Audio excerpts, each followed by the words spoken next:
We're safe, but for how long?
Eighteen, 19, 20, 21, 8, 22, 23, 24, 9, 25, 26, 10. Oh, that felt good. But my left side's still really weak. I did 3 more on my right side, though. Oh, super. Oh, baby, don't do that. Don't smoke. Oh, God. Look, I smoke. Therefore, I'm smoking. Do you know what I like about you? What? When you don't smoke. Oh, God. Okay, look. It's out. Goody. Okay, it's out. That's nice. Right out. Because you know what it's like to taste a lover who's always smoking? Yes. What? It's like kissing an ashtray. How did you know I was going to say that? Everybody knows that. No, I thought of that expression. No, you didn't. Yes, I did. No, you didn't. It's a cliche. No, I thought of it this morning when I was on the toilet. I thought of it. No, you didn't. Are you calling me a liar? No, stupid. It's just you don't know because you don't speak English. Look, don't call me stupid, all right? I don't like being called stupid. I speak English very okay. And another thing, in Germany, people like how smart I can be, all right? Yeah? Yeah. Really?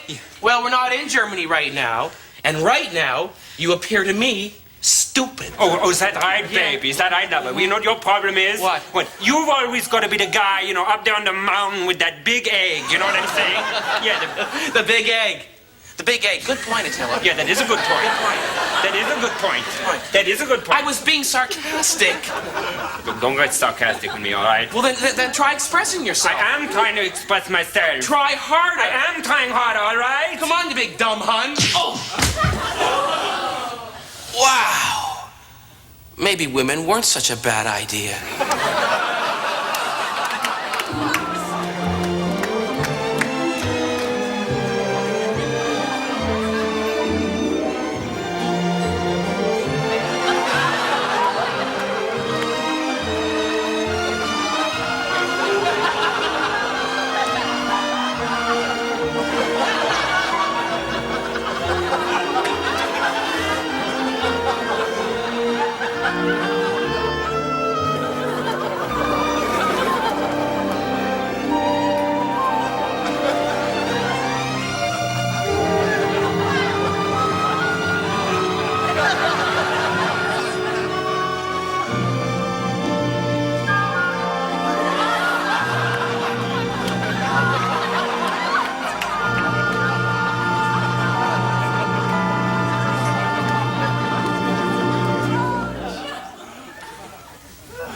I know you.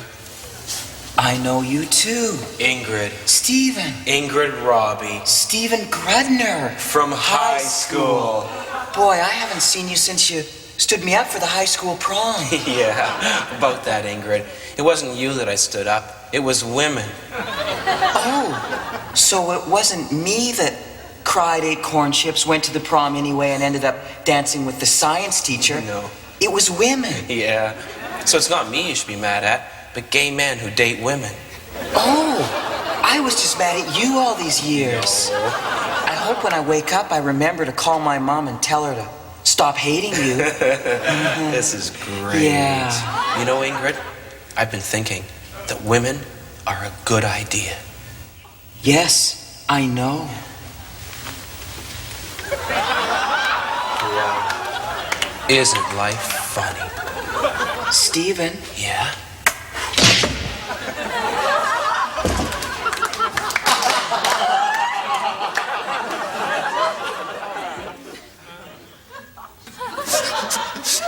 Oh, baby, look, I'm really sorry I hit you, okay?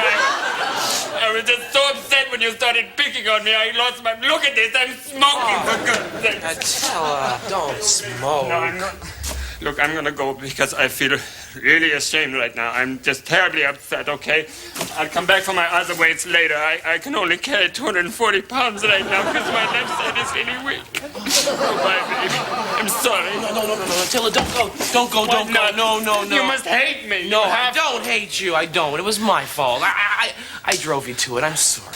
Look, I don't know what the problem is. I mean, I just gotta stop smacking you every time I can't speak English. It's stupid, you know? That would be nice. You know, but look, and I've got to help you learn English. You know, I mean, we'll go out, we'll get some comic books. Comic books would be good. Classics Illustrated. Classics Illustrated would be nice. I will study hard. Okay. I'll learn how to speak English. Yeah. I'm sorry. How's your chinny chin? It's good, it's finey. Oh, good. Attila? Ich liebe dich. Oh, baby, I love you too.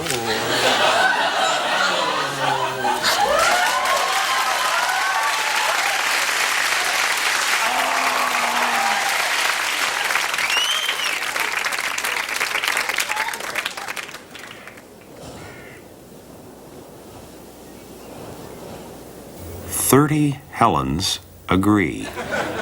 Coleslaw deserves another chance.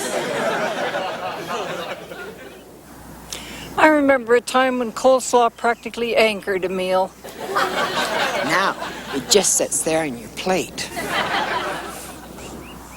Personally, I like the taste. 30 Helens agree. Coleslaw deserves another chance.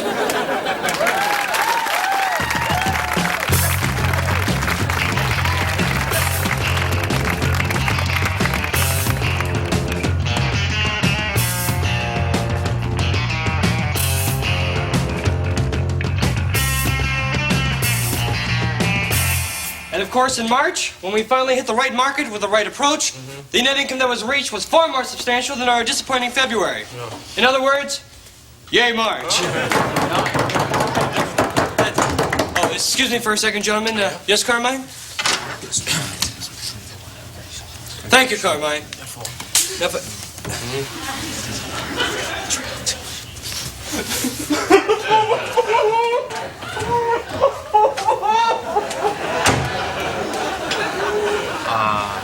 Sir? Don't worry, gentlemen. There is nothing wrong. Everything is going as planned. Nothing out of the ordinary in this normal Monday morning in a normal week during a beautiful month of spring. Yes, gentlemen, please just keep sitting. And whatever you do, do not go over your lives weighing up your successes and failures. Unnecessary, gentlemen. The ship is running smoothly. Remember, this average business presentation has absolutely nothing in common with a disaster of major proportions. I was saying. Oh, I'm sorry. What I meant to say was, don't worry, everything's fine. Don't panic, businessmen. This is the chief of the fire department. Although you are caught like rats in this blazing fire trap you once called work, we are trying our best to stop the flame. But remember, we're not perfect. Barry, is this a joke? No. Gentlemen, shame, gentlemen! This is a business meeting! Okay, this is it. Yes, there is a blazing fire a few floors below us. And no, there is no way down because the stairs and the elevators are both, let's just say, inaccessible. Though I could easily say permanently destroyed. I say inaccessible, I'll keep it inaccessible. Oh yeah, and the fire's rising towards our floor. What? But I know you guys are aware how important this presentation is, and you would probably want me to continue. So who am I with? The career-minded guys who want me to go ahead, or the nowhere guys in a downward spiral?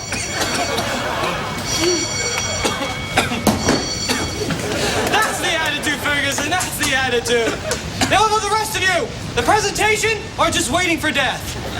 The presentation. All right. Remember, gentlemen, this is an office of businessmen, not a large toaster for cowards.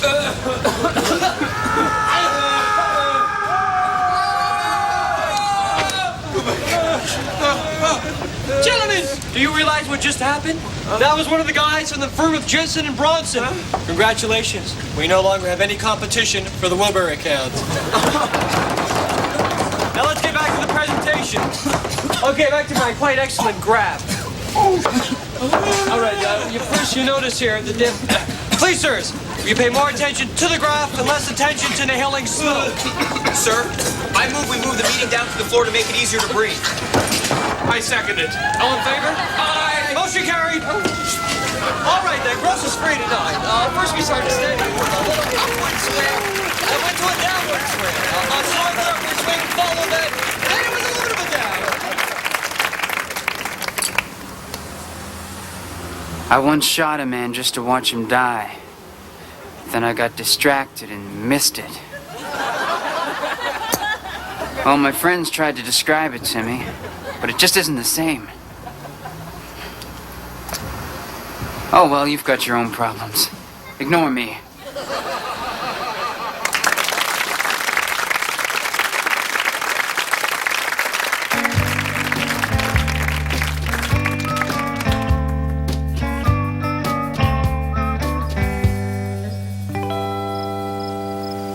Karen and I were so in love.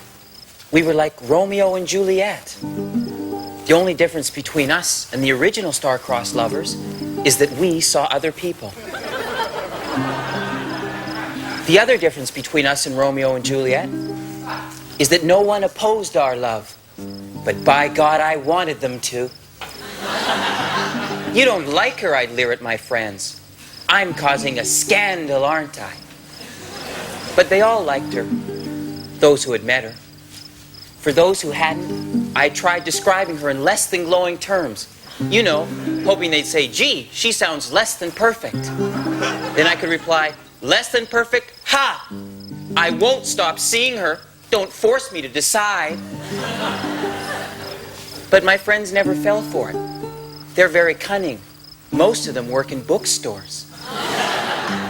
You can imagine what a failure I felt when I learned that her father actually approved of me. Well, Juliet's father never approved of her Romeo. He probably wanted her to go out with someone named Gordon. I was no Gordon. We took those long walks that people like us took. We looked for furniture in the garbage. We'd see things that were old, like our love will be one day, I'd often say. It's like we literally had our own language, baby talk. And it seemed to flow from us like a glorious, mushy river. Although sometimes she'd just baby talk and I'd baby listen.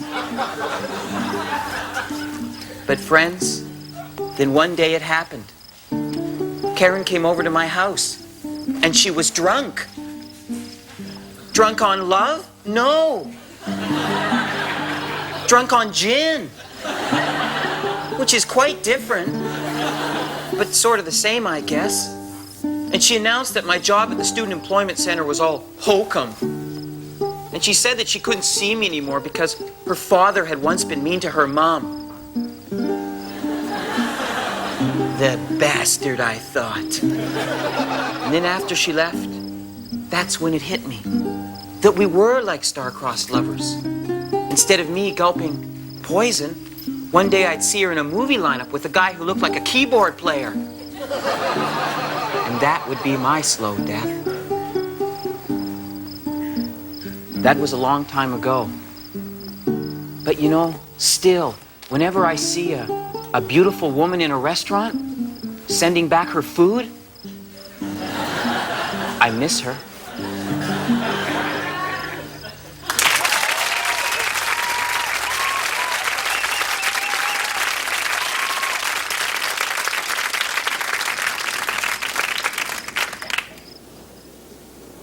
"30 Helens agree."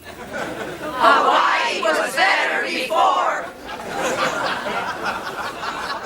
A honeymoon there used to be a reason to get married. Yes, but it's so commercial there now. 30 Helens agree. Hawaii was better before.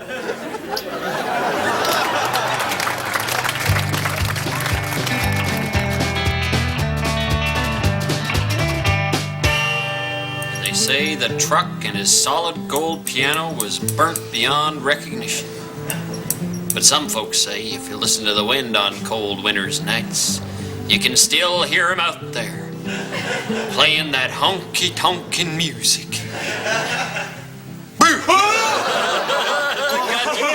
I got you good. Good story, Clem. Good story, Clem. Good story. Yeah. Hi, everybody. Hi, Petey. Good to see you. Oh, I've got a newspaper for you, Billy. Oh, thank you, Petey. Hey, Petey, why don't you hang around? I think Clem's about to tell another story. Well, I'd love to if that's okay with you, Clem. Would you please? Well, Yeah, would you I please don't... tell a story, Clem, please? Tell us another story. Okay, this is a shorty but a goodie. All right. Now, I got your twins. It was two girls, normal in every way, except at birth they were joined together by a 10-foot piece of chain between their ankles, right? Now, the first day that their daddy let them out of the root cellar, they took a vote, nice and democratic-like, and voted 2-0 to go fishing. Now they get down to the river. Mary turns to Alice and says, where's the pole? Alice says, I didn't bring no pole. No pole. She said, where's the bait? She says, I don't bring no bait. No bait. We said, get on back to the house and get it. Alice says, to hell with that, grabs Mary, throws her in the water. Darn it, 10 minutes later, they are looking at the biggest catfish this county ever saw. I've seen that catfish. It's at the mayor's office. Yeah. Oh, What a great story, Clem. Yeah, what a great story. Clem, would you tell us another story, please? Would you please? Would you tell us another story, please? Dry here. Oh, please, Clem. Well. Clem, why don't you tell us one about Three Thumb Jake? Yeah. Tell us a story about Three Thumb. Oh, you want to hear a three-thumber? Oh, yes, sir. Okay. All right, now I remember that night in question that Three Thumb Jake told me this story because he gave me this here coffee coupon, which I have yet to redeem. Now, he admits that he'd been drinking on the night in question, but he still swears to God he was out night fishing, and he saw a spherical object descend from the sky. The doors opened, and these aliens began unloading crates of Bigfoots. Crate after crate of Bigfoots. Now, he sees them, and they Next! see... What? What? What do you mean, next? I mean, next, the haircut's over. Haircut's never over. No!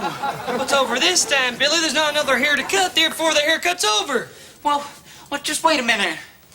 His sideburns ain't even. Oh, yeah. His sideburns is way out of whack. They're horrible. Oh, sir. Haircut ain't done with sideburns all like that.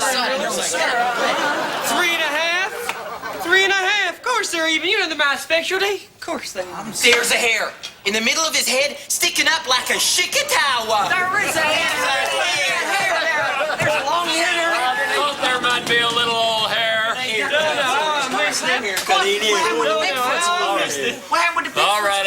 All right. So, with those giant green suction cups on the bottom of their feet, they begin ascending a telephone pole to get a better view of Three-Thumb Jake, right? They're going up.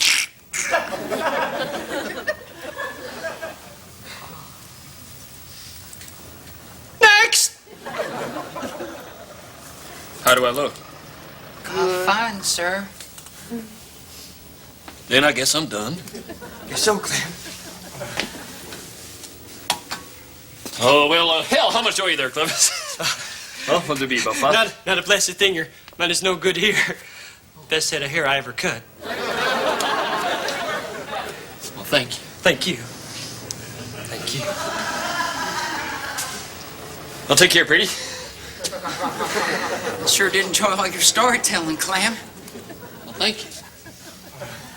Billy, take care now. Yeah. Idiot boy.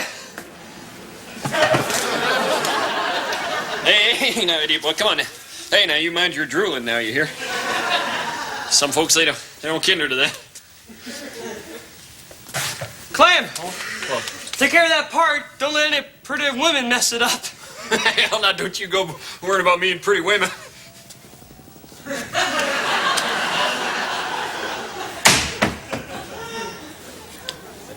Next!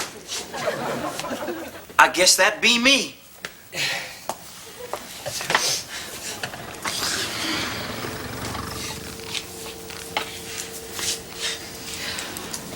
Once upon a time, there was this eel monkey, and he had himself a bullum head. And everybody would come around laughing at him, and they would make him eat Bullum head? What the hell's a bullum head?